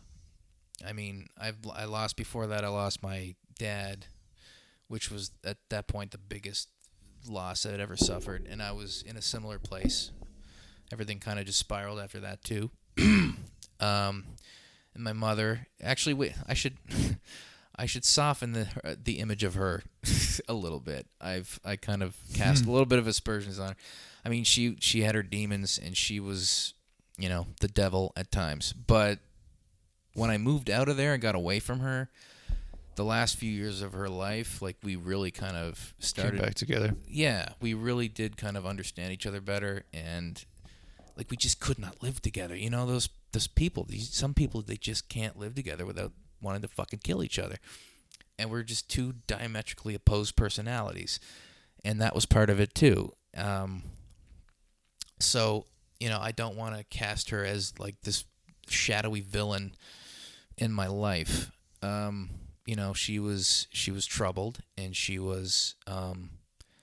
had her own difficulties, and she had her own past that was traumatic. So I'm like, so I'm not trying to give her a one-dimensional role here. But when she died, like, it wasn't as impactful to me as my father, not because I didn't love her as much, but she had cancer, and it took about just like 6 months from the time she was diagnosed till when she passed. And I think I grieved for her the most, like, in the first week or two upon hearing that. Like, that's when I grieved for her, and by the time she went, it was just like, okay. Like, because I'd already gone through the grief process, really. Yeah, you get, like, all that time to grieve already, even though they're still alive. It's like you get all this preparation. Yeah, I cried myself out the months before that. Mm-hmm. So by the time I got the call, my sister, another shout out, she was kind of with her a lot during the last days. Took care of that. She took care of the funeral and all that. So anyway, that death affected me differently that way. But when I lost Jen, it was like, I mean, I know you've lost someone too, and it is very different to when you lose a parent or like a family member like that. Mm-hmm. It's hard to explain unless you've lost someone like that, especially under kind of like tragic circumstances where it's well before its time. Mm-hmm. Well, I think, like you said, like, I kind of described it like, you have those like 4 or 5 people that you love the most, like girlfriend, and those like friends, and those real like close friends, like, are like family, and then your family or whatever. Like, I think we expect to lose our parents at some point because they're our parents. It's part of the plan, kind of like, it's just life, right? Yeah. But I mean, like, our siblings, and I mean, our children. I haven't had children. I don't even know. But like you're preparing. Yeah. I'm preparing. Exactly. I haven't even had them, let alone know what it's like to lose them. Yeah. I imagine it's just as bad or worse. But like, yeah, like that connection. But it really is like you're saying with cancer, like, you kind of like had time to grieve before. Yeah. But when someone just dies like that, like, it's like we're talking right now, and then tomorrow you just hear I'm dead. Yeah. It's like, what the fuck? You know what I mean? Yeah. It's like your brain can't comprehend that. Like, what? And especially when you spend so much time with that person, like, oh, like, I'm gonna go see them every day, and like, I have this special relationship with them, and like, just the next day it's gone, and it's not just gone temporarily. You're never gonna fucking talk to this person again, and they're wiped off the face of the earth permanently. Yeah. And it's like, you have to wrap your head around that. It just doesn't make sense. Yeah. Like, it's not the order of life. Yeah. Yeah. I guess that's, it is hard to put into words. Yeah. Exactly what that feels like and what that is like and why it's different. But, yeah, I think we've done as good a job as we can. I suppose. I talked about this on like not the last podcast, but the podcast before. I actually talked to somebody who lost someone as well, and he talked about like hearing it that day, and he was like so fucking like he didn't know what to do with himself. Like, he went and like did chores that, like, he went and got groceries and whatever he had to do that. Like, he heard on the phone he was in a different city, and he just went and did what he was gonna do anyway that day. And he's just like was like kind of like what do I like? It's just like, because that day, I don't know what your day was like, but I remember that day. Like, I woke up feeling normal, and I just went about my day, and then I hear the news. Yeah, and I was preparing for this trip I was gonna take. Yeah. And yeah, so I was like caught up in getting a passport because I had to do this conference in Detroit, and through the Fitzroy Centre. It was the Clubhouse International Conference, which is biannually, and that one was in Detroit. So I was picked as, I guess I was the only one picked that year. Yeah, as a member, and then they pick a few staff to go to, or one staff, whatever, one staff, one member, to go present stuff. Like, again, that helped with public speaking issues. I had to kind of do a presentation of something that I kind of drew up myself. Like, I wrote something up, and I had to stand at a podium and do a little PowerPoint or whatever. So anyway, so I was kind of in that zone, kind of getting all that done, and it was like it was June. It was just starting to be summer, so it was starting to be nice out. I'm like, I'm starting to feel better because I'm coming out of that sad place, the seasonal defective, and I knew Jen was going through like one of her dark points. But I thought with the sun coming, like it had been miserable that last week. That I do remember. Like the summer just wouldn't fucking come. Like May was fucking miserable, and then June, the first couple days of June were still fucking rainy and cold. Like it just wouldn't let her go, you know. I was cutting grass on a lawnmower, and I was getting rained on. I remember that. Yeah. Yeah. So. Yeah, I wasn't even thinking. Like, I thought she was just taking her time for herself and, like, sleeping in or whatever, doing what she had to do to get back relatively on an even keel. And again, that part of the guilt, like, if I hadn't been wrapped up in that, if I'd been more, like, still texting her, like, if I texted her enough at a early enough time, like, would I have noticed that she's not responding to fucking, 6 or 7 texts, and then I'd call Margie, like, have you heard from Jen? I might, who knows? Yeah. Anyway, I guess you can't beat yourself up about that kind of thing, but I will, and I do. So, in your rational mind, it's not healthy, and it's not, I've learned to accept it at a certain point, but I mean, there's still that part of me that's just will dwell every once in a while. Like, what if? Yeah. I think you have to get there on your own. Like, in your rational mind that there's probably nothing you can do. And people will say that, right? They'll say it right away. But, like, you really have to. And that goes with, like, the whole process. It's like, I remember when it first happened, people were like, I ought to be better in a year. And, like, my first reaction was like, thanks. Yeah, really. Thanks, I guess. Okay, yeah. I was like, how the fuck do you know how to be better in a year? Like, you don't know anything about this relationship. You don't know about me. You don't know about her. Like, that. How could this possibly? But this will never be better. Yeah. You don't know what the fuck you're talking. Like, it's just like so much anger. But it's like, you really have to go through it to get anywhere. You have to go through it to get past the what ifs, and it's not necessarily get past it, but you find your own version of coming to peace with that. You have to tunnel through that Shawshank shit to get out of that pipe. Yes, exactly. Into the cleansing rain. Yeah. And that's why I love movies. Yes, exactly. Yeah. So, like, when a person dies, you're in the prison cell. Yep. And then to get out of the fucking shit grief pipe, you have to, dig your way out, get into the pipe, and then get the fuck, climb through, like, 3 miles of shit or whatever it is. Yeah. Hey, he climbed through 2 miles of human shit. Yes. And Rita Hayworth is in there somewhere for some reason. And How Sophia much? Loren. I don't know what this. I don't know what the rest of this metaphor is, but Sophia Loren is important. How many kilometers is in a mile? Fuck, I'm bad at math, and I'm especially bad at conversion. Do you think that'd be like 5 kilometers? 5 kilometers? How many miles? 2. Probably about 5 kilometers, you think? Yeah, that'd be 4 or 5. Something like that. So just think of that next time you're going for a 5K run. Yeah, think about what my friend Andy Dufresne had to go through. Just get on your hands and knees and crawl the same distance. Yeah. And then think about being in a fucking small pipe crawling through shit. Yeah. With the foul-smelling things that no human can fathom, or whatever his line was. That was great. Yeah. Yeah. Fuck, that movie's good. It is good. Every year or so, I like to revisit it. It's good. Anyway, what were we talking about? Right, grief. I was talking about grief. Yeah, Tunneling just through shit.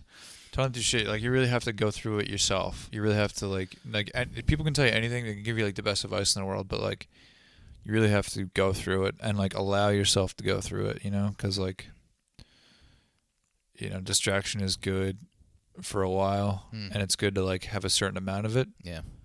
But you really have to go through it. And nobody's timetable is all the same. Exactly, yeah. You're going to get to acceptance faster or longer than someone else relative to, you know, it depends on the relationship, like you said, or who that person was. Or how you are emotionally. Like, maybe it takes you longer to process. And it's more than likely going to bring up a lot of shit that you had gone on anyway. Yeah. You know? Yeah. A lot of shit bubbled up to the surface. A lot of shit metaphors in this. Yeah, yeah. A lot of shit bubbled up and kind of struck me in ways that I didn't, like, things that I haven't even thought of in years and shit like that. And then it just hit me, and it all just kind of overwhelmed me, and it fucking came out in destructive ways and made a lot of people miserable around me. But I've tried my best to make amends. You know, I wasn't myself, you know, and, you know, it is what it is. You know, you want to take those things back, but you can't. And that shit you just have to live with. Yeah. But yeah, it was a rough, like, 2 or 3 months where it was just absolute fucking despair. Mm-hmm. And then things started to kind of pick up a little bit and kind of distract me, but also like I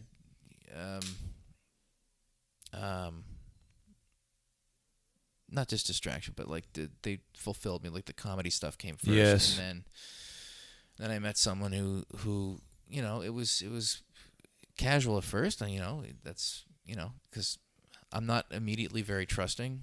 Like, Jen was actually my first actual relationship, because I'd never trusted anybody enough to kind of get into anything more serious before. Like, so that was kind of like probably a layer on its own, right? Then, because it was like your first yeah. real relationship, and it ends in that way. Yeah, because that was the first time I actually trusted someone beyond just, like, having fun or whatever. Yeah. Where you actually stuck around with that person and got to know them and all that stuff, and you developed a rapport and all that other shit that goes with it, which is great. Yeah, and so to have that finally, to be able to trust enough to do that for, like, the first time, and then to have that cut off. Yeah. So just suddenly is traumatic, I guess. Yeah. Right. Well, I want to say thanks so much for doing this, man. Absolutely, and man. like sharing your whole story. Yeah, it got a little long-winded in a few places. I hadn't prepared anything, but yeah, as you assured me, that's the nature of the show. It goes is the with nature. the groove. Yeah. Appreciate you taking the time. We were supposed to do this at some point before, but I think my schedule was a little hanky. Yeah. A little busy, but I wanted to do it at some point. Yeah. For sure. And tonight was a good night. Yeah. Is there anything else you'd like to add as far as like mental health, or anything, advice you would give to someone going through something similar, or anything like that? Reach out to whatever mental health supports you can find out about. There's a thing called the PEI Helping Tree. I don't know where you can get it exactly, but I'm sure you can probably get it at the walk-in clinics, like Richmond Center on Richmond Street. Go figure. I'm nursing a sneeze here in a second. I know it's coming. It's gonna fucking anyway. It's distracting me. Helping Tree. Focus. Right. So the Helping Tree. It's got all the numbers of like every kind of. I know it's still there. It's gonna come. It's got every support you can probably imagine on the island. Addiction support, mental health supports, just like everything really. And it's got every number. So like there's a lot of organizations, a lot of programs that you can get in touch with. Or one will know what you need if you present yourself and just be upfront and honest about what's going on. And when in doubt, do what I did. Just go to outpatients, and for mental health reasons, and say that I'm in crisis, I'm at risk or whatever. Like I'm thinking about doing something. So if you're gonna do something, go to outpatients. That's what you got to do. I'm trying to think of anything specific. No, like a lot of it's kind of a blur to me. Went from here to there to here to there. Got hooked up with this and this and that and it's just kind of like it's almost like a different lifetime since I've gone through all that stuff. It's weird. It's only been like 9 years. Right. But from when I first kind of finally got help, when I probably should have gotten it 5 years before, but sooner than later, I suppose, or later than sooner. Better late than never. Better late than never. See, this is why my brain's going to sleep. It's mixing up metaphors and phrases and terms. But I think we've covered everything of import. Mm-hmm. Right. What do you think, Matt? I think so too, man. I just want to say thanks again. Yeah. I'm going to shake your hand. Cool. Let's end it off. I got it. Thanks, man. Do that with the mic in my face. But we did it. We did it. Oh, and there's the camera over there. See y'all later. See ya.